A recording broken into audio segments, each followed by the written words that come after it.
Quick start to advanced selling techniques. My name is Terry Head and I'm CEO of Marketopia and a CompTIA faculty member. Sales is near and dear to my heart. As one time I grew one of the fastest growing MSPs in the world. We went from 0 to 49 people in 6.5 years without any funding. And frankly, we really knew how to market and sell. That's what gave us competitive advantage in the marketplace. I know a lot of MSPs and VARs struggle with sales and marketing, which is why both Marketopia was formed, and we decided to do this training for you today. So we're going to deep dive into how you can get better at sales to increase both your sales close ratio, your average deal size, and your margins. This training is being brought to you by CompTIA. It's a global, not-for-profit trade association and the voice of the industry. There's a tremendous amount of education out there that's written by professionals and experts in the business, including this presentation. So if you like what you see and you want to see more, go to CompTIA.org and sign up for a free membership with CompTIA and get access to a lot of information, or pay the very nominal amount to have access to a tremendous portfolio of training, knowledge bases, things like that, thought leadership. All right, our agenda for today is to really focus on how to take your salesmanship to the next level, right? Modern skills for sales success. We're going to teach you how to define your strategy for sales, talk a little bit about sales playbooks, creating a very compelling value proposition, how you can both retain customers and upgrade them, and then of course analyze all of your efforts so that you get better on a daily, weekly, monthly, and yearly basis. While crafting a sales strategy is unique for each company, there are best practices and strategies that you can use to guide your efforts. For a sales strategy to be effective, establishing a core team, partnerships, and a consistent and mandated processes for lead generation and sales activities are absolutely key to success. According to Channel Economics, it is now consumed more than 80% of the time as an operating expense, so new and different selling strategies and techniques are critical. No one wants to be sold. Instead, they want to work with people and companies they trust and value in their business. I think the image you conjure up in your head when someone says salesperson is probably the slick back hair version of the person standing on a used car lot. That is what your prospects see when they think of salespeople too. Gone are the days of the fast-talking sales rep. Sure, they're still around, but those are transactional type salespeople and are not long for success. In today's world of tweets, posts, and reviews, anyone who is conned into buying something will let people know about it fast, and that will destroy your reputation along with your company's. Instead of focusing on the sale as the end result, focus on the relationship you are building. In fact, buyers want relationships. Some say as much as 90% of the buying process is done before they even engage with a provider. So how are you getting noticed? If you're a sales manager, it's important to pay attention to whom you're hiring. It is the stereotypical salesperson, or is it someone who is concerned with the long-term gains that are made only through relationships and trust? The method of sales making has changed too. 90% of the decision makers will not respond to cold call. So why is your team just doing demand gen old school? To make sure that you have the right team in place, we've bucketed 4 key competency areas for the next generation of sales teams. Now, this doesn't mean that cold calling doesn't work. In fact, all aspects of marketing work. They just work, some work better than others, and all work better in conjunction with each other. So you can do inbound marketing and outbound marketing, and they'll work better together than they would independently. We see 4 critical competencies for the sales organization of the future. First is what we call a sales athlete. They have a keen understanding of the sales process, effective qualification and discovery capabilities. They're good at delivering the right value proposition to the right influencers and decision makers, and closing and maintaining the business. In the recurring revenue model with managed IT services or cloud, particularly, it's not just about a deal, but instead about a long-term partnership with your customer. And we must understand much more about marketing and the online influence and brand effect than ever before, and how that impacts the sales process. Second, trusted advisor, and the collaboration acumen that goes along with it. Trust has been important as it is today, has never been as important as it is today to win the sale. People still buy from people they like, but they also buy from the perception of the company based on their defined criteria. So individuals must successfully demonstrate individual trust and inter-organizational trust throughout the sales cycle. In addition, basic skills like follow-up, follow-through, effective listening, questioning, and more are as important as ever. Sales makers, salespeople, and leaders must collaborate with partners, suppliers, and customers for successful business outcomes. A critical skill worth calling out in the trust equation is listening. One of my favorite quotes is from Stephen Covey, the author of 7 Habits of Highly Effective People.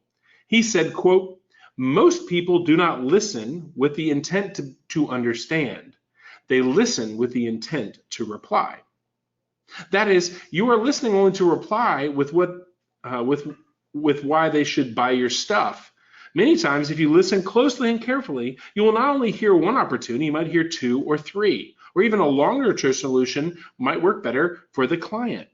They will tell you why they would buy, why they wouldn't buy, what they want in their next provider, and what they don't want in their next provider. In fact, often in the sales process, many salespeople jump straight into what their product or service does, features and benefits. But what does it do for your prospect if you don't know what their pain points are? How can you project yourself and convey your value proposition if you don't truly understand their goals and needs? You can, through listening, experience, and research, give the prospect remedies to known shared issues, but it's always better to let the client tell you what they need and then convey your value proposition in using contextually relevant examples and telling them about how your service addresses their particular needs and goals. Third, business acumen. Sales makers and leaders must understand their customers' business, their strategic plans, their challenges and opportunities, and their profit model, how they make a living. Examples of business acumen including knowing the internal operations of a client, helping them develop their business case, being able to interact with all the decision makers, understand how to work with and convey value to the C-suite and below, and helping the client through the risks and pitfalls of the decision. You have to know the finances, the difference between operating expenditures and capital expenditures. You have to understand the drivers of their decision. You have to understand how working with you impacts them and their business. And last but certainly not least, the effective leader, people leadership. Many times a successful salesperson is the one who ends up being elevated to management, but many times people thrive as individual contributors on a team, but are not effective leaders. Being able to both identify and articulate the qualities of effective leaders, as well as developing these leaders, is key to your success. People leadership also extends to your prospects and clients. Your sales team might have a high level of industry expertise. It's imperative to understand the solutions you offer and how those solutions fit into the bigger picture of the client's technology and their overall organization's goals. You must understand what their industry is going through, what their needs and fears are, and how working with you can help identify those. You must lead them to the promised land, lead them to the situation where their needs and goals are met by your solutions. You must be able to communicate the business benefits of your solutions more than ever before, because buyers no longer care about technology for the sake of technology. They care about how technology and how it impacts their business. What can they do differently with their technology? What risks can they mitigate with their solutions? What businesses and profits can they achieve with your solution? Once you've clearly identified the skills required for success, it's important to effectively set the sales strategy. Your strategy needs to include the sales model, the sales process, the skills compensation plan, and the unified company expectations for success. Your sales strategy should include 2 unique components: the defined overall territory, geography, vertical, or sales model you have adopted. This component involves the compensation plan and the roles of the sales team. You want to define who will cover inside sales and who will cover outside sales, and what the standard protocol is between the 2 roles. Are they in competition or support of one another? What role does marketing play in the sales cycle? Who will do appointment setting to follow up on the interest that marketing generates? Clarity on functions and roles are essential for long-term business success for an organization. So one thing that is absolutely, positively, critically important is to understand who your team is. Who are your marketers? They're responsible for generating leads. Who are your appointment setters? They're the ones who are responsible for converting the interest that marketing generates into appointments for your sales team. And then finally, who are your salespeople? Who's responsible for both closing net new customers and taking care of the customers once they've been sold? That's your team. Until you have a functional team where you're effectively generating all of the leads that you need to achieve your sales goals, you're setting your sales team up for failure. In fact, that is the number one reason that sales teams fail. They don't get the number of leads they need to achieve their sales goals. Successful, profitable, and growing IT service companies have effective lead generation and sales strategies. They have teams of performing people that are good at generating interest, setting appointments, and closing deals. You have to have all aspects of the sales team to be consistently growing and achieving your business goals. You also have to have a great sales process. It's important to identify the sales process, document it, and make sure everyone understands it. Make sure you have a proper mix of tools that your team will use to capture leads, monitor sales activity, and log all of their opportunities so nothing falls through the cracks. That might be called a PSA tool if you're an IT service company, or a CRM tool. Both are designed to help you get organized, stay organized, and make sure that nothing falls through the cracks. It's important to complement those systems with processes and procedures that are established, communicated, trained upon, and mandated. Some of the most important consideration in standardizing tools include what is best for your organization. Your tools set should complement the rest of the tools in use in your organization. Integration creates efficiency. So if you have an RMM tool that interfaces with your PSA tool, for example, you're going to create opportunities for efficiency, which drive up both profit and lower frustration across your team members. The last thing you want is human beings interfacing systems. You also want to make sure your sales team has a process that's designed to succeed, one that's designed to nurture a lead from someone who's casually interested to someone who's interested enough to sign a long-term commitment. That takes time. You have to go through a sales process by which you listen to the customer and understand their needs, and then do more of a technical deep dive, and then come back to present a solution, and then close the deal. At the end of the day, you have to follow a process that results in winning. You do not want to have to depend on word of mouth or leads to grow your business. You have to have a sales process that's built to nurture prospects from cold to hot to customers. Sales process map. The specific sales process for your company, either an internal process or one of the sales models that are used throughout the industry. You would want to include opportunity management process and percentage to close. This is the opportunity management process you adopt, which includes your CRM, how you manage your sales funnel, which is the culmination of all of your opportunities and sales leads in one database, how you enforce discipline and enforce a process that's followed by everybody. And then frankly, you want to make sure that you're clearly defining the definitions within your sales process. What does 50% probability mean to you and your company? What does deal size mean to you? Everyone needs to talk the same language. Everyone should have common vernacular. The definitions that all salesmen people use when discussing the company's sales processes and identifying opportunities throughout the pipeline. For example, what specifically defines a 20% opportunity versus an 80% one? Every salesperson should know how to identify these the same way. And then the opportunity management process, right? You should know how you're going to drive incoming leads from your appointment center or your marketing organization and how you drive them through the sales process. Everyone should follow a consistent process that's proven to perform. That's the only way you can have a consistent outcome. That's the only way that you can make sure that you maximize your close ratio, deal size, and probability of closing it. So let's talk a little bit about sales playbooks. This is an interesting way to organize your thoughts. This is an interesting way for you to kind of put everything together to make sure that sales and services are on the same page and make sure that the salesperson is empowered with all the information that they need to win the deal. The definition of a sales playbook is a collection of tactics or methods that characterize the roles and responsibilities for you and your sales team. Playbooks lay out clear objectives, identify metrics for measurement, and provide common value propositions and frameworks for closing deals for your company. Playbooks are unique to companies. It can even be unique for an individual solution.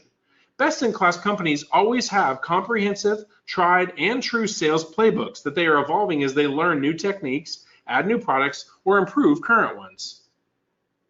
Effective sales playbooks would have the following content included with them. First, an introduction to your business, the organization, and the company mission and values, including the rules of the organization.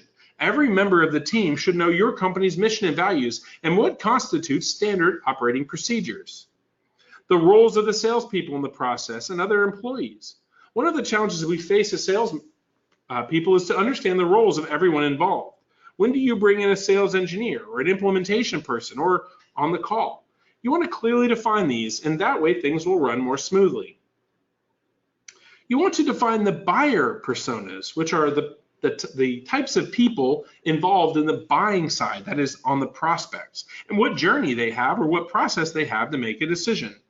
What is the profile of the buyer, and what steps do they take in their research to decide what is best for them? What potential business decision makers are involved in this, right? What line of business applications are related to it? According to research, there are as many as 10 people involved in every buying decision, so it's wise to make sure you're crafting a message that's compelling for all of them. You want to talk about your priorities and your time management guidelines. For example, how much time should be spent prospecting versus working with existing clients, and how long is the typical sales cycle so you can figure out ways to shorten it up. You want to talk about products and pricing. What are you actually offering, to whom, and for how much? You want to get specific and include business use cases to help your sales team understand all the way your technology, product, or service can be utilized, what value it brings, what way they can communicate in a compelling way what that solution will mean to your prospect. More opportunities may exist that can bring in other revenue streams about products that may be related to that particular category. You want to make sure you're describing all the other products and services that you offer that are related to this one. That way they're looking out for opportunities to bring those other products or services in. This can both increase the average deal size, the average profit margin, and most importantly, increase the probability that none of those other things will negatively impact the sale. If the customer believes that your solution will provide a very compelling value to them in excess of the cost that what it costs them, they're more likely to buy. It only makes sense. You then want to outline the entire sales process with some sort of a flow chart, including your calling methodology. Like, how are you going to walk them through the process from lead provision? Actually, you might want to even start with lead obtainment, right? What are you doing from a marketing perspective? What are you doing from an appointment setting perspective? What is your sales process? How are you starting that off? Is it with a call or an on-site meeting? What are the different meetings involved in the process, and what's the goal of each? It's very important to flow this out because your selling model will determine the likeliness of success. You want to make sure that it's built for normal leads and not word of mouth leads. You want to make sure that your sales team is following a process that's designed to develop trust, uncover opportunities, uncover the whys and the whats their prospects are looking for in this process. You want to make sure that the model is built to win, not just efficiency. A lot of IT service companies focus on efficiency, trying to skip steps or accelerate the process. That only works against them. The cost of a meeting might cost you maybe $100, $200, maybe $500, but the loss of a client could mean tens or even hundreds of thousands of dollars over the life of the customer. It's important when you're working on your sales playbook that you think of the lifetime value of that client, right? Over the life of this customer, what revenue will they bring to you? Based on your company's profit margins, what kind of profit are we talking about? Oftentimes that number is drastically larger than we maybe originally thought about, right? When you think about the lifetime value of a customer, you realize the importance of every pursuit. You realize the value of every lead. That's going to make you more likely to invest what it takes to get a lead and follow a process designed to succeed, investing in that sales process, because at the end of the day, a sale could mean $1 million of profit to your organization. It could often mean tens of thousands, hundreds of thousands, or even millions of dollars in net profit. You want to make sure that your selling model is collaborative, trust-based sales process. Don't try to slam in the latest or greatest technology. You want to consult. You want to listen. You want to learn what the customer needs and architect a solution that will meet their objectives. You want to make sure that your salesmanship and your sales process accurately and comprehensively conveys the value proposition that you're offering. Your sales process should be designed to do one thing, and that is to win profitable engagements. You also want to take a look at your sales metrics and success. This is absolutely critical for sales team and anyone involved in the sales process to understand what they're accountable for, what exact measurements they're being measured against. You might include the leads identified, the leads that resulted in appointments, the closing ratio, the revenue per close, and then at the end of the day, customer loyalty and retention. Each of these metrics tracks a different but important part of the sales cycle. Once you have the plays and playbook outlined, it's time to build in the prospecting piece. Here, it's critical to know who you're selling to. Once you've defined your ideal prospect, using tools like LinkedIn, you can find many prospects for you to target.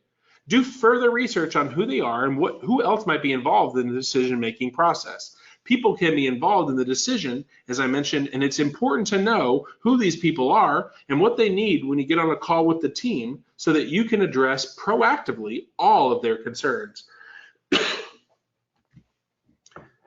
To further identify how your solutions will add value in such a way that that value exceeds the price, you want to try to envision what their pain points may be. You want to listen to them talking. You want to ask open-ended, business-oriented questions. You don't want to let the prospect dive into the technology too early because very few decisions are based on technology. They're actually based on how technology adds value and meets the needs of the prospect. You have to listen. You have to learn. You have to ask open-ended questions. You have to make sure that that customer knows that you truly understand their business and their needs. That is the only way they're going to listen to the solution that you put on the table. The customer will tell you what pain they're experiencing, what goals they have for the project, what they like about what they're doing now, and what they want in their next solve. Most prospects' pains fall into three different categories. Number one, technical. This is the one that we like to talk about as an industry. We tend to focus on the speeds and feeds of the technology that we're implementing. The tactical, technical things are what is attractive to us. Well, guess what? That's not most important to your prospect. They might want to talk about them, and they definitely need those technical needs addressed, but that's not the ultimate or only driver of the decision. So let's tackle this one first. You might hear things like, my network is too slow. I'm concerned about security issues. Many people get stuck here and immediately launch into their sales pitch. You have a problem. Here's how this technology solves it. But if you stop here, you might not get the full picture. You want to ask questions like, could you be more specific about the issue? What do you think is causing the problem? You will get a deeper level of pain, and that deep level of pain is what you need to solve with your solution. A lot of drivers to decisions are actually more business or financial oriented. How do these technical challenges or technical needs impact their bottom line? You might use that opportunity to start inching toward budget, understanding what their budget is. If the business's bottom line isn't being impacted by the challenge they're there to discuss, well, they're more likely to want it solved quickly and be willing to invest in getting it done. You want to remind them of the business benefits, the value your solution brings to the business. You want to help them understand how your solution makes their business more secure, how it brings their business more revenue or profit, reduces downtime or business risk. These days, businesses face a tremendous amount of threats out there that relate to technology, be it phishing attacks, denial of service attacks, encryption by evil people that are looking to pull money out of your prospects. Businesses and financial risks are the drivers to a lot of decisions. But let's not forget about personal interest. What's in it for the person you're talking to? They want to be a hero. They want to be the person who solves the business need, prevents a problem from occurring, saves $1. People are out to look for themselves. They don't want to take a chance on risking their job security. You want to understand that making a change of an IT provider is a big risk to a business, right? So the person is going to be worried about the impact on them. You want to make sure that you're set up and you convey and convince them that working with you is going to make them a hero, not a goat. That it's in their personal best interest to work with you over your competitors. Simply put, you lower risk and increase the probability of success. You personally, your business, and the solution that you're recommending.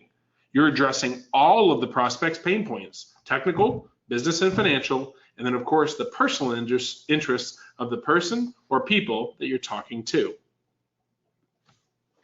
Let's talk about prospecting. Now that you've identified the prospects that are most likely to need your service through research, right, with the industries, the company size, and the people responsible for making the decisions, we have to start really diving in here. We want to make sure that we understand the prospects, right? How do they buy? Do they buy online? Do they buy on the phone? Are they more likely to trust a review or a person speaking? Most service providers do not understand how leads are generated. They don't invest in them, and therefore they never get enough. They depend on what's called word of mouth leads to generate opportunities for their sales team. That is why most IT service providers fail to grow, fail to become a fully functional organization, and fail to achieve the potential for their business. You want to make sure that you're leveraging a variety of marketing activities, both inbound marketing, which is where you help people that are looking for you online find you, as well as outbound marketing, outbound calling, or prospecting via LinkedIn.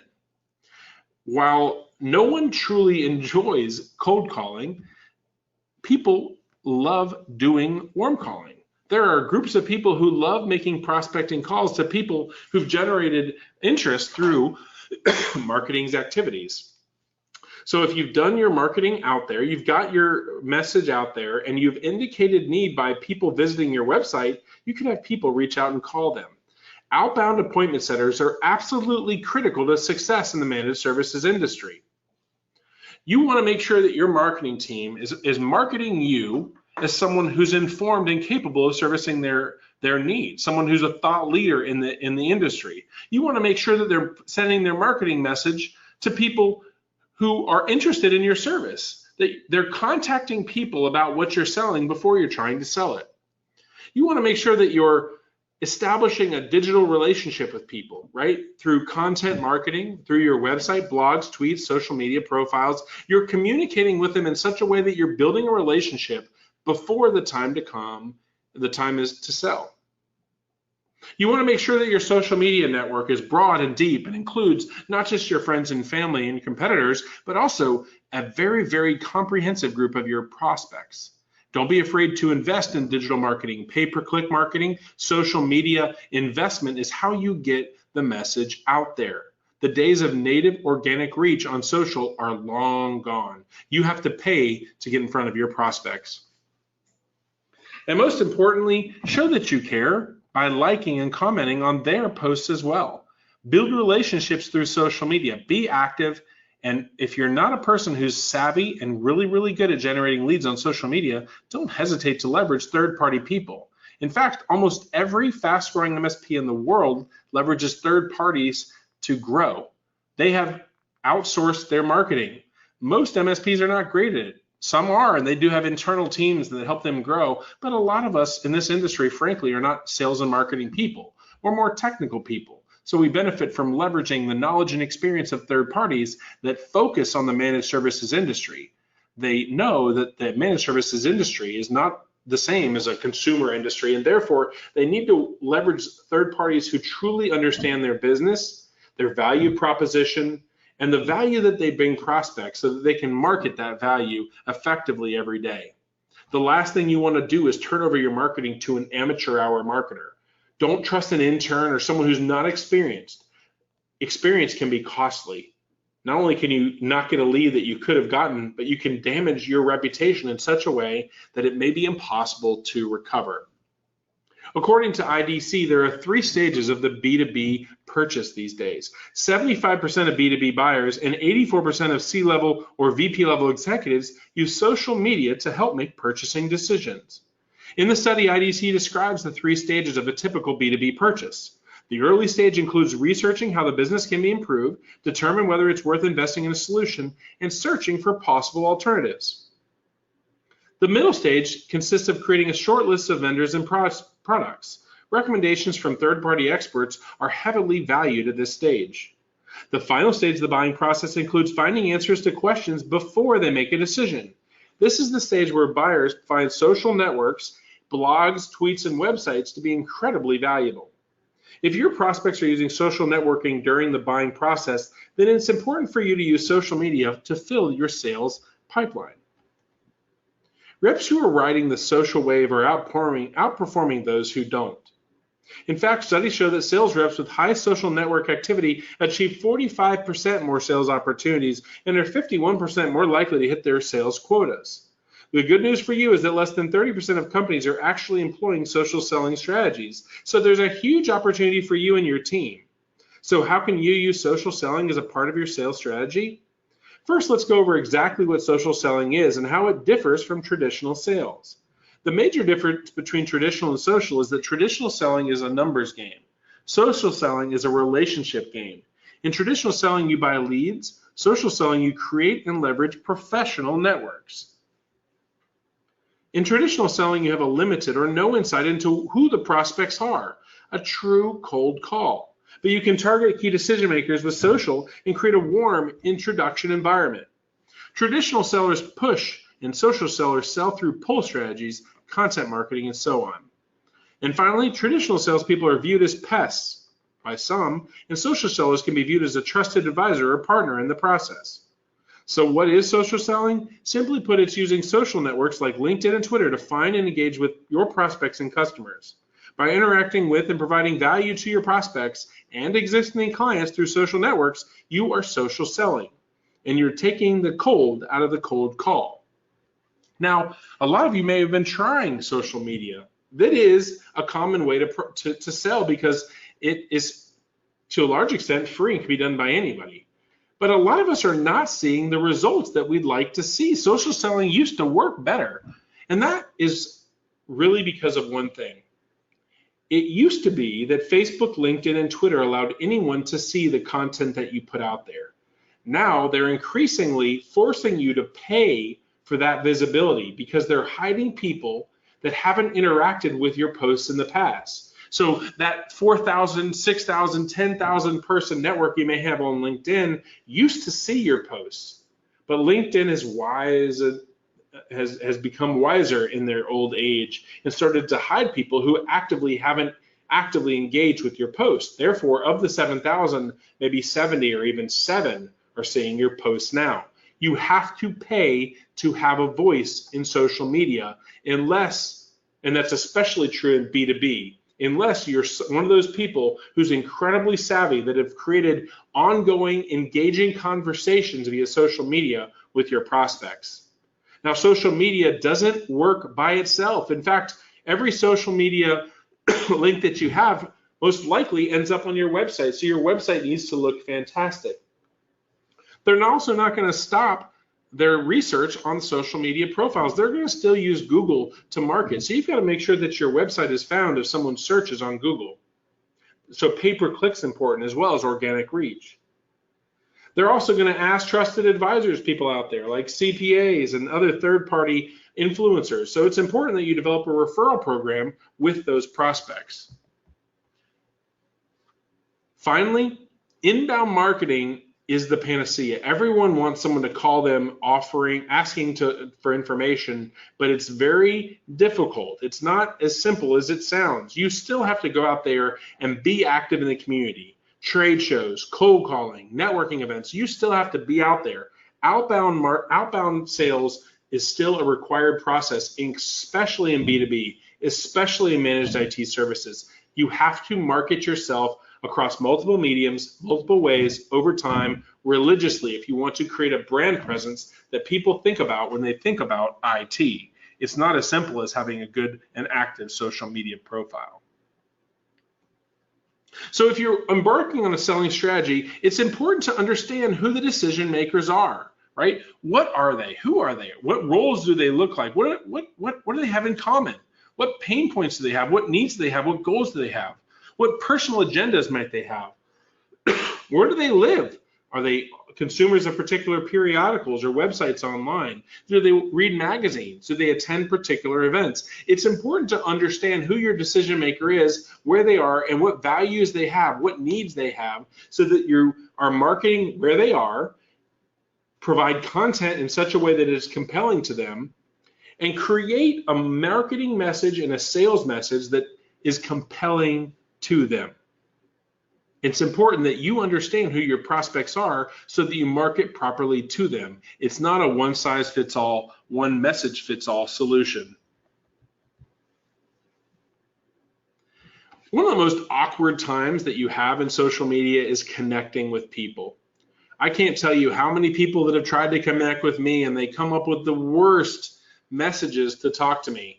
Sometimes I find it almost funny and I'll friend them and agree to the connection and then ignore them. Sometimes I just ignore them altogether. You can always tell the people who are leveraging real marketing versus those who are not skilled in it at all, trying to survive in a social world. Here are some connection request examples that are effective. Hi, Bill, using the prospect's first name. I've just joined this Facebook group and noticed that you're a member. I'd be pleased to connect with you directly. Warm regards, and then your name. See, in this example, it's personal. You've used their name and you've discussed the common interest that you have, this particular Facebook group. Here's another one. Hi, Bill. I noticed you're connected through, and then you've named a mutual friend, a mutual person in their digital social network. I've worked with him or her for years and would please connect with you directly. Warm regards, again, your name.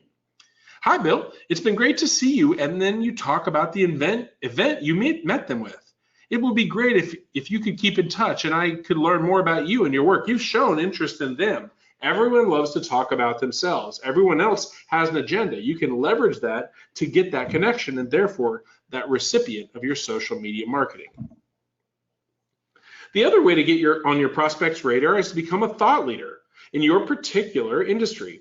The best way to do that is to create and curate good content that speaks directly to your buyer's pain points. According to a study by Demand Gen, more than half of B2B buyers rely on content on how to make their buying decisions. Decision makers consume at least 5 pieces of content before engaging with a sales rep. With social selling, the sales and marketing teams need to be aligned like never before.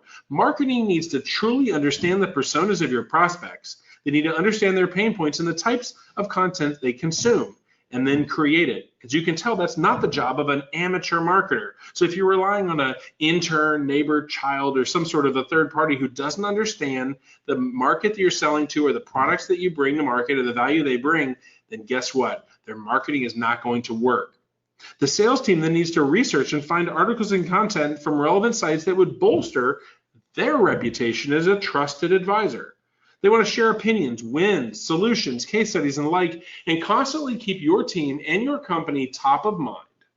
Of course, social selling is not just about social media. The whole digital marketing suite is considered the roadmap to social selling success. Once your prospects are engaged with you on social, you want to send them into a funnel, which is a collection of actions, maybe calls, emails, that type of thing, with an ebook or white paper, or direct them to your website to learn more. And they can fill out an opt-in form and you can add them to your email marketing drip campaign to nurture them until they're ready to move into the next phase.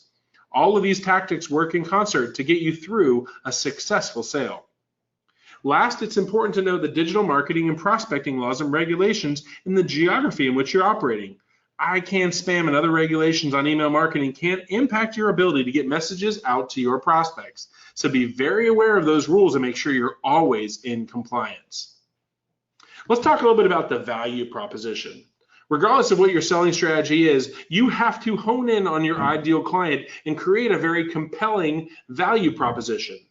That value proposition has to result in the prospect seeing value in your service in excess of the cost. Then and only then will they buy it. Especially in the digital age, you must be able to convey this in all of your sales and marketing activities. What is your unique customer value proposition? Your customer value proposition is comprised of why the customer buys and the unique value that your solution offers. There are essentially three elements to a good value proposition. The first identifies your company's main target market. As I mentioned, you need to have a clear idea of who your ideal customer is and shape your value proposition to appeal to that customer. The second key element of value proposition is the specific value of your company's product. You must clearly answer for all of your potential customers the question of why they should choose you over all other available choices. Some companies offer value in the form of lowest price. Others offer the value of highest quality.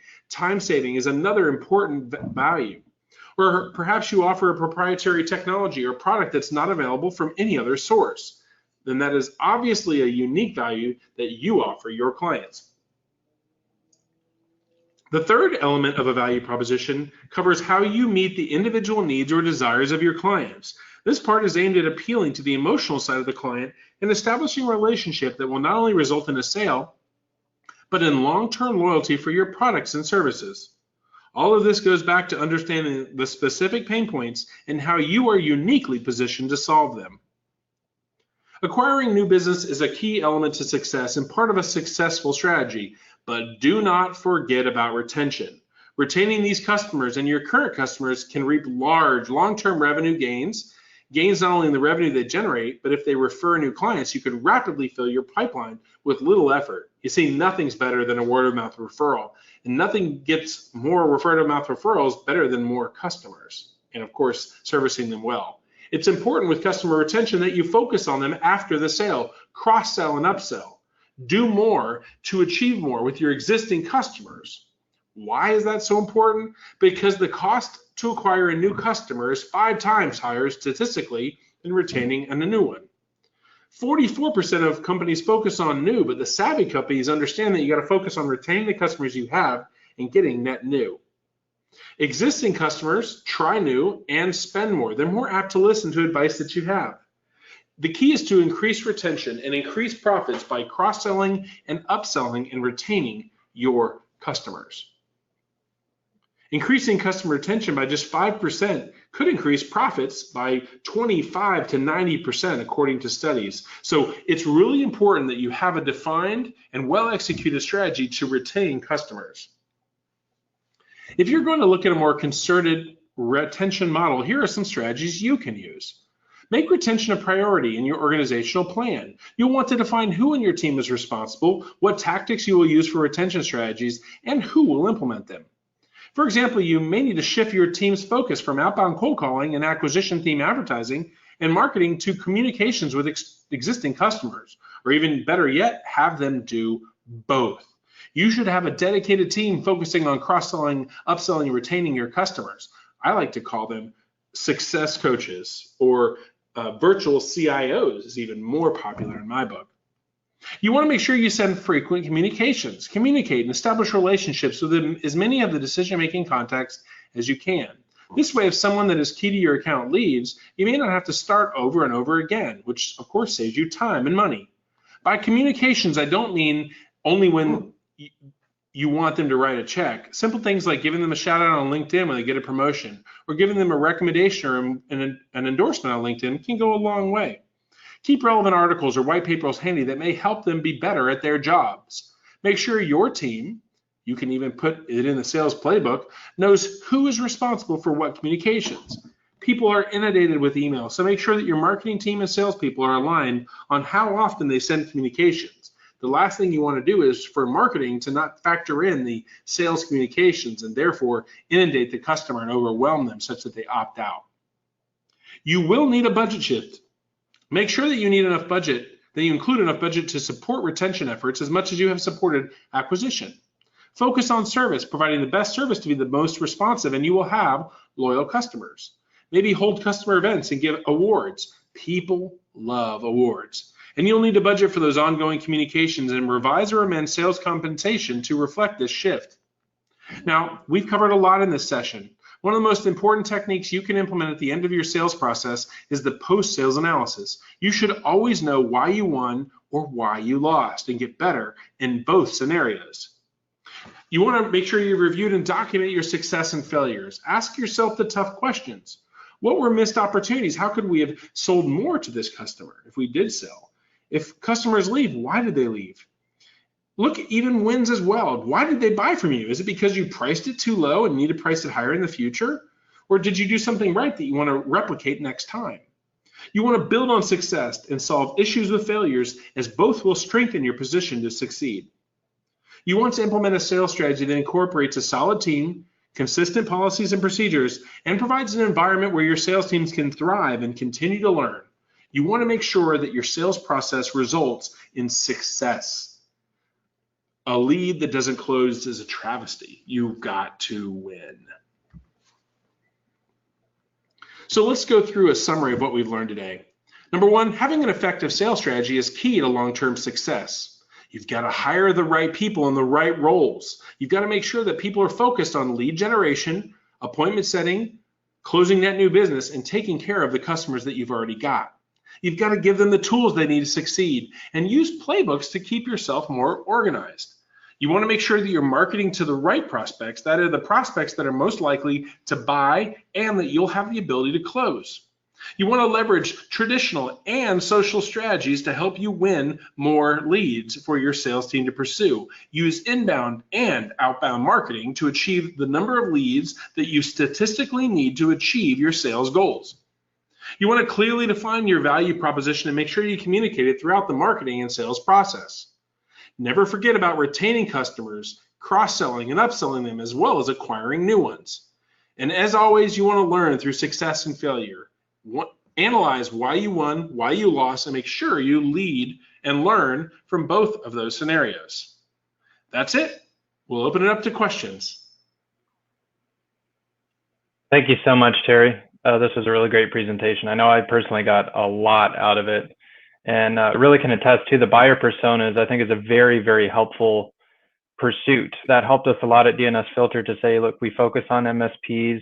It doesn't mean it's exclusive, right? You can have customers from other areas, but it just really helps you to talk more specifically to your ideal customer and address their pain points and everything like that. So I'm really excited. So Terry, we're opening it up. So if anybody has any questions, you can go ahead and drop them in the Q&A section that we have here in the webinar, and Terry will be able to answer those.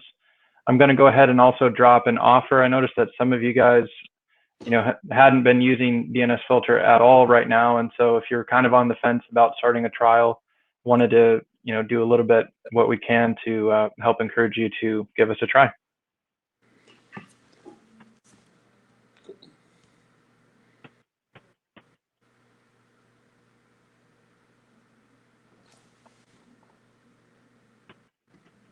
Man, that's a good deal, Josh. Giving everyone $50. I feel like it's like a bank error in my favor.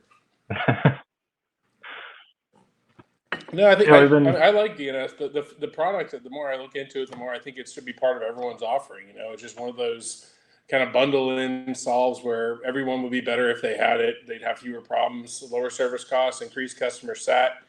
It'd probably save you more than it costs you. So it's just kind of one of those no-brainer bundle-in kind of products.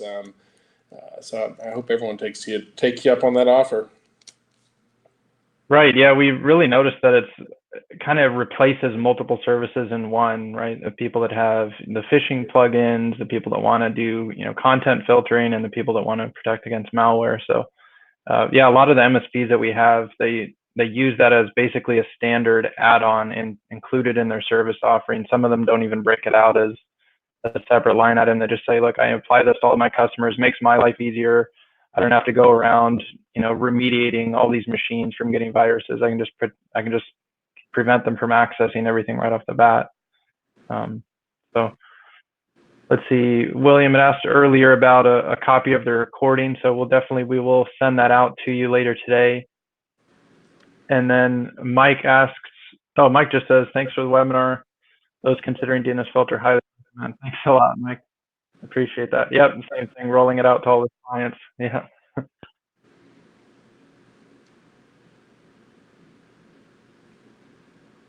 I have a question for you, Terry. What do you think is the #1 sales mistake that companies make? Oh, that's easy.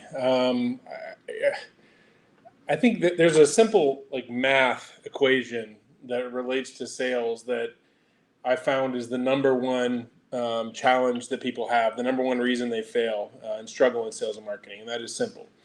You take the dream you have in terms of revenue and back it up to an annual goal of revenue increase, right? So if you want to increase your revenue $10 million in 10 years, you might have an annual goal to increase it $1 million. You then divide that by the average revenue per client to get the number of clients that you need to get that number. You then take the number of clients and divide that by the close ratio that you have for leads, and that gets you the total number of leads that you need. So you're simply translating your dreams into a practical KPI that you can easily measure. And the number one reason that people don't achieve their dreams in this industry is that they're not getting the number of leads that they need to achieve that dream mathematically. Take out who they use for marketing or what marketing works for them or whatever. They're basically living in a fantasy land where they have dreams that they're not doing what it takes to achieve those dreams. And then at the end of the day, they look in the rearview mirror and wonder why they didn't get there. And the reason is very simple. Most people get a small fraction of the number of leads that they need to achieve their sales goals. And then they get mad at the salesperson when in reality, it's the business owner that's not giving the salesperson the leads they need to achieve their sales goals. So that's the number one issue that we see that I've seen. It's a simple math equation for a business person, but for most of us, it's a math equation that we've never really done. Right. Yeah, that makes sense. It just makes it a more realistic, achievable thing. Yeah. It's kind of the equivalent of, if you want to lose 10 pounds, you go talk to a trainer and they say, yeah, do these workouts, eat this diet, you'll lose 10 pounds. And then but you never got that plan, and all you did was kind of eat corn instead of potatoes and wonder why you didn't get your goals. You're just not doing what it takes. Right, exactly. So John asks, and nice to see you, John, too. I know we've been talking. So when starting from scratch, what is the very first sales task you do? He says the team is already in place. He's just wondering what's the next thing that he should do. Give them leads. Very simple. Give them the leads they need. Get them in the door. Salespeople stink at marketing. They stink at lead generation. They're not good at social media. They're not good at email marketing. They're not good at going pounding the phones. Good salespeople are actually closers, not openers, right? So right. Get a marketing solve. You can hire a marketing team internal to give them the leads they need. You don't have to hire a third-party firm. You could do it yourself, or you could hire a number of different third-party firms. The key is to give that sales team the number of leads they need. And I'll give you real numbers. I think a realistic close ratio might be, say, 25%. And it will vary greatly based on the salesperson and the company, okay, because every company has a different reputation and that type of thing. But if you operate on a 25% close ratio and your average customer gives you $1,000 a month, and you want your average salesperson to get, let's say, $3,000 a month in net new RMR. That means they need 3 new customers. If they have a 25% close ratio, that means they need to get 12 leads a month to achieve their goal. So you should not go to step 2, which is assessing the success or failure of your sales team, unless you give each of the salesperson people the 12 leads. You know what I mean, in that calculation. Now, everybody's calculation is going to be different, but that's where you go. And if you're having trouble justifying that decision, do figure out the net present value using that same formula that I gave you before, where you kind of back into the value of a lead. You find out the value of a customer by looking at the total revenue that the customers give you on average throughout their lifetime. Multiply that by your profit percentage, and that gives you your average profit per client. And then you divide that by your close ratio, and that gives you the average value of a lead. And for most MSPs, every lead is worth between $10,000 and $20,000 at the end of the day. And the average lead for a managed services might cost you, let's say, $1,000. So for every lead you buy, you're effectively putting $9,000 of profit in your pocket. That's kind of an industry standard number. So though it's scary to pay $1,000 maybe for a lead, it's much easier when you think about the fact that for every time you hand someone $1,000, they're actually handing you 10 back It may take you time to get the 10, but I don't know. I don't know many investments that have a 10-to-1 ROI, 1,000% ROI. Right. Yeah, that's why I say MSP is a really good business to be in right now. Oh, yeah.